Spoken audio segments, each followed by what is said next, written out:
तर सातारा जिल्हा हा मंत्र्यांचा जिल्हा बनलाय। मंत्रिमंडळामध्ये साताऱ्यातील 4 मंत्र्यांचा समावेश आहे।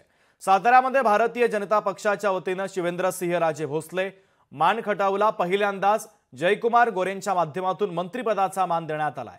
तर तिकडे पाटणमधून शंभूराज देसाई यांना शिवसेनेने मंत्रिपद दिलं। तर राष्ट्रवादी काँग्रेसमधून वाईचे आमदार मकरंद पाटील यांना मंत्रिपदाची संधी मिळालेली आहे। त्यामुळे आता सातारा जिल्हा हा मंत्र्यांचा जिल्हा बनलाय, कारण मंत्रिमंडळाच्या विस्तारामध्ये साताऱ्यातील 4 मंत्र्यांचा समावेश आहे। भाजपचे शिवेंद्रसिंहराजे भोसले हे साताऱ्यातून मंत्री झाले, तर मान खटावला पहिल्यांदा जयकुमार गोरेंच्या रूपाने आता मंत्रिपदाचा बहुमान मिळाला। पाटणमधून शंभूराज देसाई यांना शिवसेनेने संधी दिली, तर राष्ट्रवादी काँग्रेसमधून वाईचे आमदार मकरंद पाटील यांची मंत्रिपदी वर्णी लागलेली आहे।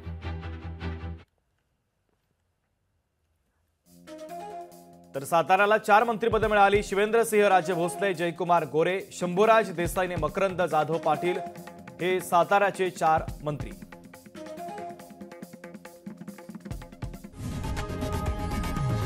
लोकशाही मराठी ऐका, पहा, जागरूक रहा।